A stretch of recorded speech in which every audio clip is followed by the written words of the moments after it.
السلام علیکم ورحمۃ اللہ وبرکاتہ نحمدہ ونصلی علی رسول الکریم اما بعد فاعوذ باللہ من الشیطان الرجیم بسم اللہ الرحمن الرحیم والفجر ولیال عشر صدق اللہ العظیم۔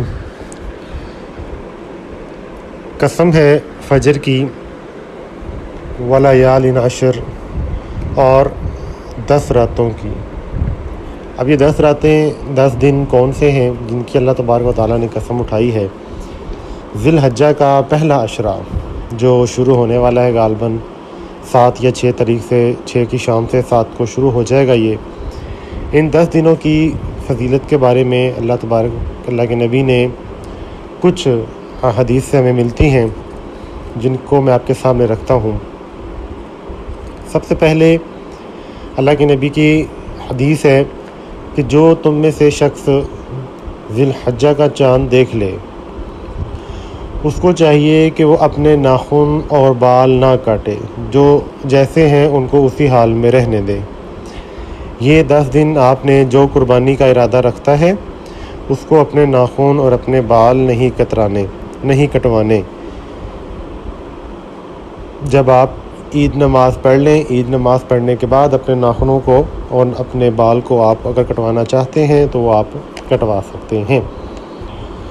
پھر ایک نبی رحمت صلی اللہ علیہ وآلہ وسلم نے ان 10 دنوں کی فضیلت کے بارے میں فرمایا ہے کہ جو ان 10 دنوں میں کی گئی نیکی کا اجر ہے نا، وہ سال میں کسی اور دن میں نہیں ہے۔ سبحان اللہ! کہ جو اجر و ثواب کوئی بھی نیک عمل آپ کرتے ہیں ان کا اجر و ثواب ان 10 دنوں میں ملے گا، وہ آپ کو اس کے علاوہ کسی دن میں نہیں ملے گا۔ صحابہ نے پوچھا کہ اللہ کے نبی کیا جہاد بھی؟ آپ نے فرمایا کہ ہاں، جہاد سے بھی زیادہ افضل والے دن ہیں یہ، سوائے اس شخص کے جو جہاد میں جائے اور اپنا مال، اپنی جان، اپنا سب کچھ لٹا کے آ جائے تو اس کے پاس کچھ بھی نہ بچے۔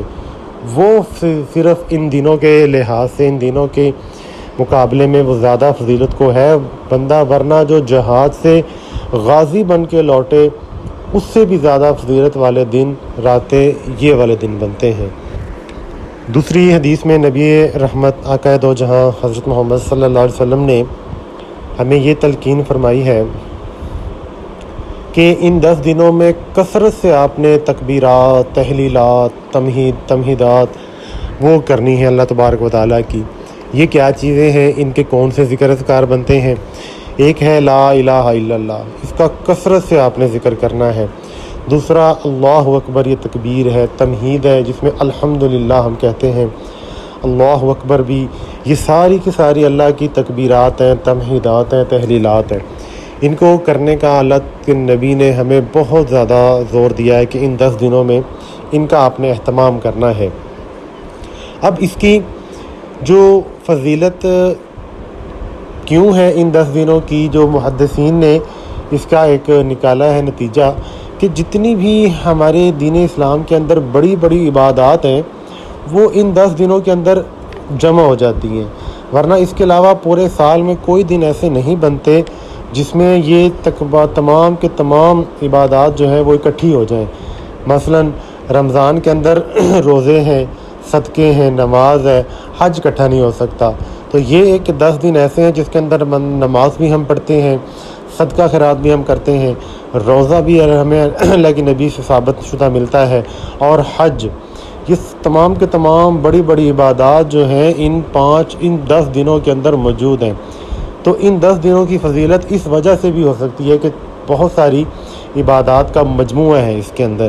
ابن تیمیہ رحمۃ اللہ علیہ سے پوچھا گیا کہ رمضان المبارک کا آخری عشرہ جو ہے اس کی 10 راتیں جو ہیں وہ زیادہ افضل ہیں یا یہ 10 دن افضل ہیں؟ تو انہوں نے اپنی تمام جو تحقیق ہے اس سے یہ چیز ثابت کی کہ جو رمضان المبارک ہے وہ راتوں کے اعتبار سے افضل ہے، اور دنوں کے اعتبار سے یہ ذی الحجہ کے جو دن ہیں یہ افضل ہیں۔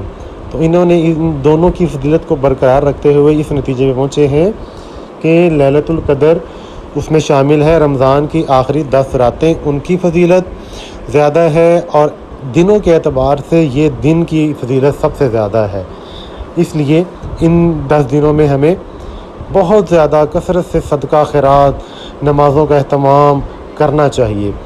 پھر ان 9 دنوں کے اندر اللہ کے نبی روزہ رکھا کرتے تھے۔ 9 ذی الحجہ کا روزہ اللہ کے نبی نے رکھا، اور اللہ کے نبی نے کس قدر خوبصورت اس کی ہمیں فضیلت بتائی ہے۔ نبی رحمت آقا دو جہاں سرور کونین صلی اللہ علیہ وسلم نے فرمایا کہ میں امید کرتا ہوں کہ یہ جو ایک روزہ ہے، ایک آپ کے گزشتہ سالوں کے گناہ اور ایک آنے والے سال یعنی کہ 2 سالوں کے گناہ کا کفارہ بن جائے گا، اس سے 2 سال کے گناہ آپ کے معاف ہو جائیں گے۔ تو یہ ایک دن کے روزے کی فضیلت ہے اس میں۔ تو یہ دن شروع ہونے والے ہیں، غالباً آج 5 تاریخ ہے، کل 6 کو عین ممکن ہے کہ کل 6 کو اس کا چاند نظر آ جائے، نہیں تو پھر 7 کو تو ہے ہی ہے۔ تو آپ کل ہی کے دن میں یعنی کہ 6 تاریخ کو، آج ریکارڈنگ ہو رہی ہے تو کل انشاءاللہ یہ ویڈیو اپلوڈ ہو جائے گی، تو 6 تاریخ کو آپ لوگ اپنے بال، اپنے ناخن وغیرہ جو ہے، جہاں بھی آپ نے صفائی وغیرہ کرنی ہے اپنے بالوں کی وہ کر لیں، ناخن وغیرہ کترا لیں۔ ان 10 دنوں میں آپ نے اس کو نہیں کترانا۔ جو لوگ قربانی کرتے ہیں ان کے لیے تو یہ ضروری ہے، اور جو لوگ قربانی نہیں کرتے ہیں وہ بھی اگر اس پہ عمل کریں گے تو انشاءاللہ ان کو بھی جو ہے وہ اجر و ثواب ضرور ملے گا۔ تو اللہ سے دعا ہے اللہ ہمیں قربانی کرنے کی توفیق عطا فرمائے، اور اپنی رضا کے لیے قربانی کرنے کی توفیق عطا فرمائے۔